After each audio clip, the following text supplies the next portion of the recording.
Life is unpredictable. No matter how carefully we plan, how tightly we hold onto our expectations, the universe has its own course.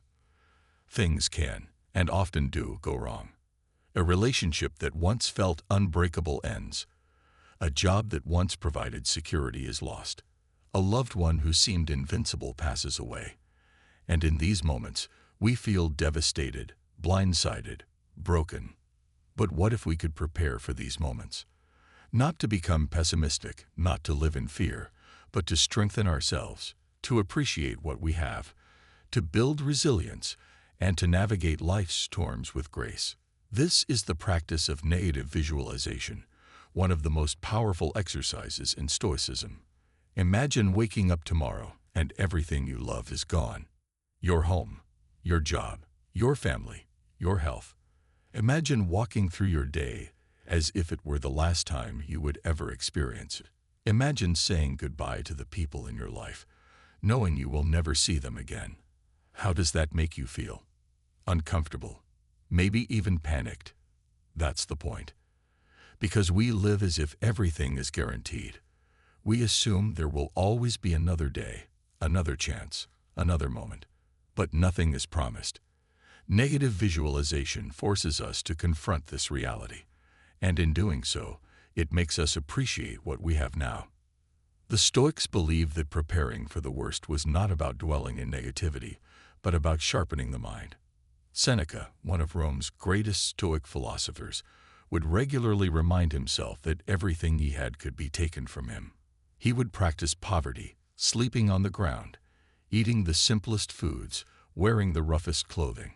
Not because he had to, but because he wanted to strip away the illusion of comfort and test his resilience. He would ask himself, "Is this the condition I so feared?" And every time, he realized that he could endure much more than he thought. Think about your own life. When was the last time you truly appreciated something before it was gone? Maybe it was a person you loved, but took for granted until they walked away. Maybe it was a job you complained about until you lost it.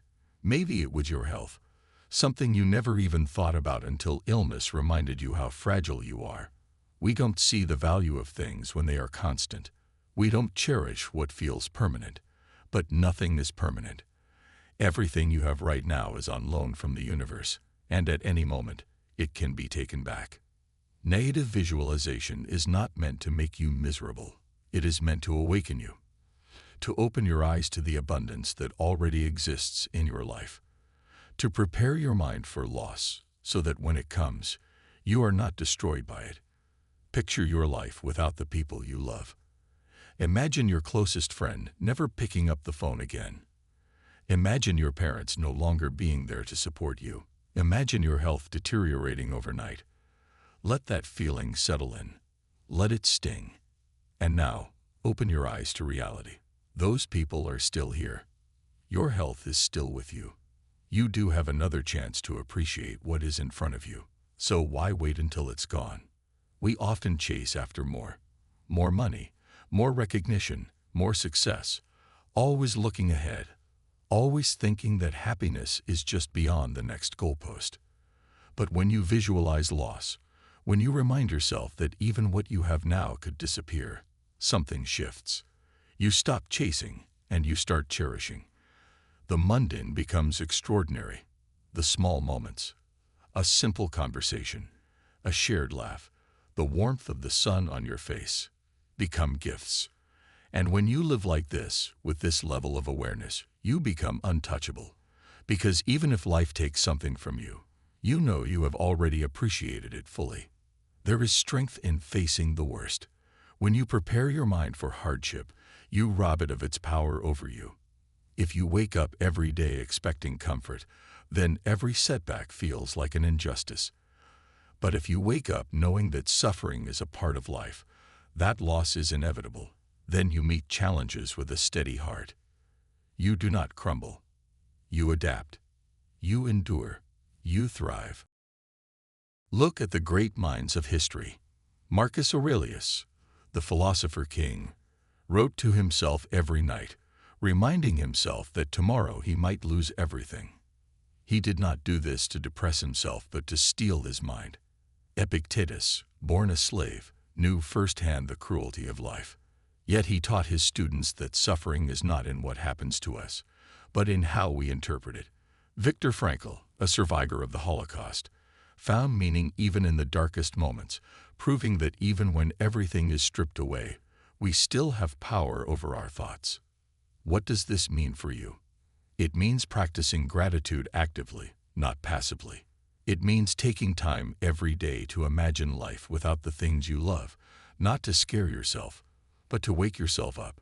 It means preparing your mind for loss, so that when it comes, you do not shatter, you stand firm. And it means truly living, not in fear of what might be taken, but in deep appreciation of what is already here. Think about how many moments slip through your fingers unnoticed. The last time you hugged someone, the last time you sat in silence and enjoyed your own company, the last time you looked at the world with childlike wonder. Negative visualization teaches you to see again, to realize that nothing is small, nothing is insignificant, that every second is a gift waiting to be unwrapped. So ask yourself, what if today was the last time I ever did this? What if this meal was my last? What if this conversation was my last? What if this sunrise was my last? Would you still rush through it? Would you still take it for granted? Or would you slow down, take a deep breath, and soak it all in? There is no escaping loss. There is no avoiding pain. But there is a way to meet it with courage, to embrace life fully, to love what is before it's gone. And that way is through negative visualization. Do not wait until tragedy strikes to appreciate what you have. Do not wait until life takes something from you to recognize its value. Start now. Close your eyes. Imagine losing it all. And when you open them again, live like it was just given back to you. Because one day it will be gone. And when that day comes, let it not be said that you lived unaware. Let it not be said that you walked through life asleep. Let it not be said that you failed to cherish the miracle of existence. Let it be said that you saw, that you felt, that you lived. And beyond just appreciating the present, let this practice shape your perspective on hardship. Each moment of adversity, each struggle, is not just a misfortune. It is a lesson, an opportunity to grow. Visualizing loss and suffering in advance does not merely shield you from despair. It arms you with the mindset to transform obstacles into stepping stones. It allows you to see that even the most painful moments contain a hidden purpose. Because when you accept that everything is fleeting, that control is an illusion, you free yourself from the grip of anxiety. You realize that your power lies not in clinging, but in embracing. Embracing every joy, every sorrow, every fleeting moment as the beautiful, impermanent gift that it is. So wake up tomorrow and look at the world anew. Let the wind on your face remind you that you are alive. Let the sound of laughter sink into your soul. Let the presence of those you love be a reminder that today, this very moment, is all you truly have. And that is enough.